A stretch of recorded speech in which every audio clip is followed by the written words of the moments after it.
खुद प्रधानमंत्री क्यों नहीं आते? घुटना टेक दे, रिजाइन कर दे और विदेश मंत्री को ही प्रधानमंत्री बना दे। अफजाल अंसारी ने पीएम नरेंद्र मोदी का मांगा इस्तीफा, विदेश मंत्री को प्रधानमंत्री बनाने की कर दी मांग। इस वीडियो में हम इसी पर करेंगे बात। नमस्कार, 4 PM पर आप सभी का स्वागत है।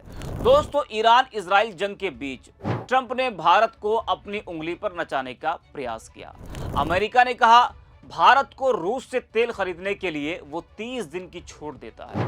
अब इस खबर के बाद देश की राजनीति में तूफान आ गया। विपक्ष ने और आम लोगों ने भी कहा, अमेरिका कौन होता है भारत को छूट देने वाला? अमेरिका यह तय करने वाला कौन होता है? विपक्षी दलों का कहना है कि मौजूदा सरकार की कमजोर विदेश नीति की वजह से अब भारत को रूस से कच्चा तेल खरीदने के लिए अमेरिका की परमिशन की जरूरत पड़ रही है। वही इजराइल, अमेरिका और ईरान के युद्ध पर विदेश मंत्री एस जयशंकर ने राज्यसभा में एक बड़ा बयान दिया। उनके उस बयान पर सपा सांसद अफजाल अंसारी ने बड़ा हमला बोला। अफजाल अंसारी ने कहा कि प्रधानमंत्री नरेंद्र मोदी सदन में आकर जवाब दें। उन्होंने आरोप लगाया कि प्रधानमंत्री अमेरिकी राष्ट्रपति डोनाल्ड ट्रंप से डर गए हैं। अफजाल ने कहा कि अगर पीएम मोदी बयान नहीं दे सकते हैं तो इस्तीफा देकर विदेश मंत्री को ही प्रधानमंत्री बना दे। जी हाँ, तो अफजाल अंसारी की मांग है कि पीएम नरेंद्र मोदी सदन में आकर जवाब दें। अगर वो जवाब नहीं देते हैं तो फिर इस्तीफा देकर विदेश मंत्री को प्रधानमंत्री बना दिया जाए। वही उन्होंने विदेश मंत्री को प्रधानमंत्री बनाने की जिस तरीके से मांग की है, उससे एक नई बहस छिड़ गई है और एक नए मुद्दे को भी अफजाल ने जन्म दे दिया है। जरा आप भी सुनिए अफजाल अंसारी को। ट्रंप के सामने आप घुटना टेक दो, भारत को घुटना मत टिकाओ। अपमान हो रहा भारत का, लगातार ट्रंप को अपमान कर रहा। आपके कंठ में आवाज नहीं है। आप न हाउस को आके बता रहे हो, न देश की जनता को बता रहे हो। आप बताओ तो, आज बताया भारत तो? के क्या बताया?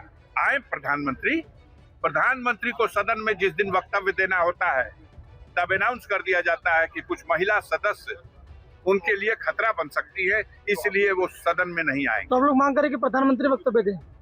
भाई, प्रधानमंत्री को आके इस पे वक्तव्य देना चाहिए और स्थिति स्पष्ट करना चाहिए कि कौन सी कोर दब गई है जिसकी वजह से वो लगातार अपमान भारत का कर रहा है। लेकिन सर, विदेश मंत्री ने तो बयान दिया। अरे क्या बयान दिया? बताओ ना। इस पे 18% टैरिफ किस हालत में दस्तखत की गई है? आप बताओ ना इस बात को कि अमेरिका कहेगा कि हमने 30 दिन के लिए अनुमति दिया है भारत को कि वो रूस से तेल खरीदे, उसकी अनुमति पे हम तेल खरीदेंगे। तो विदेश मंत्री के भारत के हितों की रक्षा नहीं सहन कर सकेंगे। विदेश मंत्री की बयान संतुष्ट नहीं है। आप बेकार की बात कर रहे हैं। विदेश मंत्री और खुद प्रधानमंत्री क्यों नहीं आते? घुटना टेक दे, रिजाइन कर दे और विदेश मंत्री को ही प्रधानमंत्री बना दे। सर, एक और मसला है। आप देखिए, उनकी कोर दब चुकी है और देश की जनता भी समझ चुकी है कि मोदी के कलेजे में दम नहीं कि वो ट्रंप के खिलाफ एक शब्द बोल सके, क्योंकि वो कह चुका है कि मैं चाहूंगा तो भारत के प्रधानमंत्री नरेंद्र मोदी का पॉलिटिकल करियर खत्म कर। आज सत्ता की आंखों में आंख डालकर पत्रकारिता करना मुश्किल हो गया है। हम पर मुकदमों से लेकर चैनल को बंद करने का दबाव कई बार बनाया गया और अभी भी बनाया जा रहा है। मुश्किल दौर है, लेकिन हम हार नहीं मानेंगे। इसलिए 4 PM को आप सभी लोग ज्वाइन करें और निष्पक्ष पत्रकारिता को जिंदा रखने के लिए जितना हो सके हमारा आर्थिक सहयोग भी करें। उम्मीद है कि आपके सपोर्ट से ये जंग भी हम जीत पाएंगे। तो सुना आपने अफजाल अंसारी को।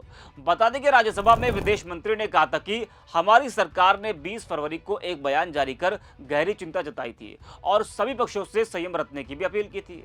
हमारा मानना है कि तनाव कम करने के लिए बातचीत और डिप्लोमेसी जारी रखनी चाहिए। बता दें कि सरकार ने आधिकारिक तौर पर अमेरिका या इजराइल की निंदा नहीं की। ईरान पर हो रहे हमले और खamenei की मौत पर पीएम नरेंद्र मोदी की चुप्पी भी सवालों के घेरे में रही। विपक्ष ने कहा कि ट्रंप के डर से मोदी जी ने खamenei की मौत पर एक ट्वीट तक नहीं किया, न कोई निंदा की। हालांकि विदेश सचिव विक्रम मिस्त्री ने नई दिल्ली में ईरानी दूतावास में शोक पुस्तिका पर हस्ताक्षर किए, लेकिन प्रधानमंत्री के मुंह से कोई शब्द नहीं निकला। 9 मार्च को बीजेपी नेता मुख्तार अब्बास नकवी ने ईरानी दूतावास जाकर शोक जताया था और कहा कि युद्ध समाधान नहीं है, समस्या है। यह गैर सरकारी स्तर पर सहानुभूति का प्रदर्शन है जो सरकार के यूएस इजराइल समर्थन रुख से अलग है। ईरान के दूतावास ने हमलों को स्पष्ट अपराध बताकर वैश्विक निंदा की मांग की, लेकिन भारत ने ऐसा नहीं किया। मोदी ने ओमान और कुवैत के नेताओं से बात की, खाड़ी सुरक्षा और भारतीय प्रवासियों की चिंता जताई, लेकिन ईरान पर चुप रहे। ईरान भारत का सदियों पुराना मित्र भी रहा है, लेकिन फिर भी ईरान पर चुप्पी साधना कई तरह के सवाल खड़े करता है। विपक्ष इसे ट्रंप का डर बता रहा है। विपक्ष ने ईरान पर हमले की निंदा की थी, साथ ही खामेनेई की हत्या की आलोचना भी की थी। ईरान को लेकर भारत के विपक्षी दलों का रुख कायम है, लेकिन मोदी सरकार की चुप्पी पर सवाल खड़े हो रहे हैं। आपको बता दें कि ईरान और इजराइल में जबरदस्त तनाव है। दोनों एक दूसरे पर मिसाइलें दाग रहे हैं, ड्रोन से लगातार हमले हो रहे हैं। दोनों की इस तनाव ने मिडिल ईस्ट में संकट खड़ा कर दिया है। ईरान ने सऊदी अरब, यूएई, कतर, इराक, कुवैत समेत कई देशों में मिसाइलों और ड्रोन से हमला किया। इस तनाव के बीच भारत में यूएई के पहले राजदूत रहे हुसैन हसन मिर्जा ने कहा कि प्रधानमंत्री नरेंद्र मोदी का एक फोन कॉल इजराइल और ईरान में चल रहे झगड़े को रोकने में मदद कर सकता है। जी हाँ, तो यूएई के जो पहले राजदूत रहे उनका यह कहना है कि पीएम नरेंद्र मोदी एक कॉल करेंगे तो इजराइल और ईरान के बीच चल रहा युद्ध पर विराम लग जाएगा। अगर ऐसा है तो पीएम मोदी को जरूर एक कॉल करना चाहिए, क्योंकि देखा जाए तो दोनों तरफ काफी नुकसान हो रहा है, जान माल दोनों का। तो अगर ऐसा है तो पीएम नरेंद्र मोदी को जरूर एक कॉल करनी चाहिए। इस वीडियो में इतना, आप देखते रहिए 4 PM। ट्रंप के सामने आप घुटना टेक दो, भारत को घुटना मत टिकाओ। अपमान हो रहा भारत का, लगातार ट्रंप को अपमान कर रहा है। आपके कंठ में आवाज नहीं है, आप न हाउस को आके बता रहे हो, न देश की जनता को बता रहे हो। आप बताओ तो, आज बताया भारत तो? के क्या बताया? आए प्रधानमंत्री को सदन में जिस दिन वक्तव्य देना होता है तब अनाउंस कर दिया जाता है कि कुछ महिला सदस्य उनके लिए खतरा बन सकती है, इसलिए वो सदन में नहीं आएंगे। तो हम लोग मांग करें कि प्रधानमंत्री वक्तव्य दें। भाई, प्रधानमंत्री को आके इस पे वक्तव्य देना चाहिए और स्थिति स्पष्ट करना चाहिए कि कौन सी कोर दब गई है जिसकी वजह से वो लगातार अपमान भारत का कर रहा है। लेकिन सर, विदेश मंत्री ने तो बयान दिया। अरे क्या बयान दिया, बताओ ना। इस पे 18% टैरिफ किस हालत में दस्तखत की गई है? आप बताओ ना इस बात को कि अमेरिका कहेगा कि हमने 30 दिन के लिए अनुमति दिया है भारत को कि वो रूस से तेल खरीदे, उसकी अनुमति पे हम तेल तो खरीदेंगे। विदेश मंत्री के भारत के हितों की रक्षा नहीं सहन कर सकेंगे। विदेश मंत्री की बयान संतुष्ट नहीं है। आप बेकार की बात कर रहे हैं। विदेश मंत्री और खुद प्रधानमंत्री क्यों नहीं आते? घुटना टेक दे, रिजाइन कर दे और विदेश मंत्री को ही प्रधानमंत्री बना दे।